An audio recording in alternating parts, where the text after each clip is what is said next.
So Alabama's head coach, Nick Saban, waited until the last minute, till the very beginning of the Alabama-Louisville game to reveal who Alabama's starting quarterback was. And it's really interesting because it was so obvious. Tua Tagovailoa is significantly better than Jalen Hurts. Tua is a much, much better quarterback than the backup Jalen Hurts. And against Louisville, Tua was 12 for 16, 227 yards, 2 touchdowns passing. He ran for a touchdown. Look, he's only a sophomore, but he looks like Russell Wilson. He looks like a fantastic, fantastic NFL quarterback. Now, Jalen Hurts, the backup quarterback, did play a little bit against Louisville. He was 5 for 9 at 70 yards, no touchdowns, no interceptions. He was incredibly average. I think it's interesting. The most notable play for Jalen Hurts was one that he didn't make. Jalen Hurts missed a guy wide open over the middle. He could have had a touchdown if he'd only seen the guy. He missed him. And instead, Jalen Hurts ran for like a 3-4 yard gain. That's Jalen Hurts in a nutshell. Jalen Hurts is a solid backup. He makes positive plays, but he also doesn't make the big plays that the starting quarterback Tua Tagovailoa makes. I think it's just so obvious. Tua is a better quarterback. Tua is so much a better quarterback. And I don't know why Nick Saban really drew it out. And actually, I have a theory. I think I know why Nick Saban drew out the quarterback battle. The reason why Nick Saban waited so long to announce the starting quarterback for Alabama was so that the backup quarterback, Jalen Hurts, didn't transfer.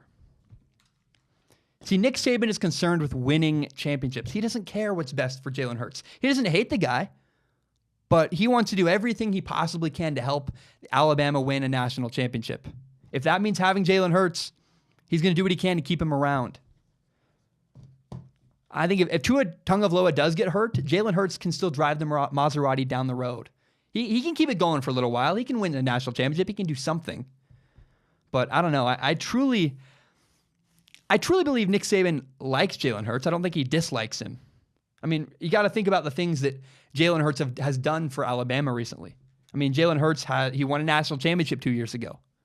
He's been an absolute professional in the way he's dealt with this quarterback controversy. And Jalen Hurts helps Tua Tagovailoa. He's a great backup. Great backups help the starting quarterback. They help the team win games by getting the starting quarterback ready to go. I mean, that's why guys like Josh McCown play for 15, 16 years in the NFL. But I have to point out, it must have been so obvious all summer, all through spring football. It must have been incredibly obvious. Look, Tua is the better quarterback. You watched last night, it's not even close.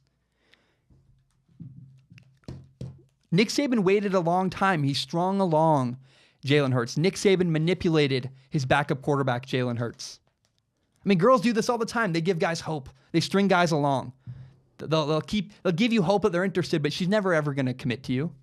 They just do that to keep you from moving on so they can have you in their back pocket. That is what Nick Saban did to Jalen Hurts. Again, I repeat, Jalen Hurts was manipulated by Nick Saban. And I think what Nick Saban did is totally justifiable. I don't hate him for it, but it is true. You just got to wonder, is Jalen Hurts being the backup what's best for Jalen Hurts? I don't know. Was Jalen Hurts given false hope? Yeah, I think so. I don't think there was ever a chance for Jalen Hurts to be the starting quarterback at Alabama. Tua is better, so much better. But Alabama benefits from having a plan B. Alabama is much better because they have a backup quarterback ready to go. Look, Jalen Hurts is not a great quarterback, but he could start at other schools. He could start at Florida Atlantic or maybe another SEC school, a Pac-12 school for sure. But there's no doubt in my mind that Nick Saban strung along Jalen Hurts. He gave him false hope by not naming a starter for a long time. See, Nick Saban put the needs of himself and Alabama ahead of the needs of Jalen Hurts. Like, I think it was the right thing to do, but you can't argue. He did manipulate Jalen Hurts. Nick Saban said, I don't want to give you any opportunity to transfer. I'm going to do whatever I can to keep you around. Again, not a bad thing. But you and I, we have to agree. Nick Saban, without a shadow of a doubt, manipulated Jalen Hurts. I know it's going to make people angry, but it's so obvious. You're telling me it took them 6 months to decide, Tua really is the better quarterback. No, you could see that day one. Watch the guys throw a football. You know Tua Tagovailoa is a better quarterback than Jalen Hurts. And I just want to point out the fact that Nick Saban without a shadow of a doubt, strung along Jalen Hurts, kept him there because he didn't want him to transfer. And I don't know that that was best for Jalen Hurts, but it was definitely best for Alabama. Because again, if Tua gets hurt, they're going to be okay. Thank you so much for watching. My name is Zach Schaumler. This is my show, Strong Opinion Sports. It's my pride and joy. I'm very proud of it. If you're new to Strong Opinion Sports, you can subscribe to it on iTunes, SoundCloud, on YouTube. You can find the full entire hour-long podcast on YouTube, or you can find more shorter breakout videos like the one you just watched. And if you like what I had to say, maybe you hate what I had to say, share this with your friends. Share it on Facebook, Twitter, Instagram, whatever it is. Help me grow Strong Opinion Sports by telling your friends about the show. My name is Zach Schaumler. Have a great day.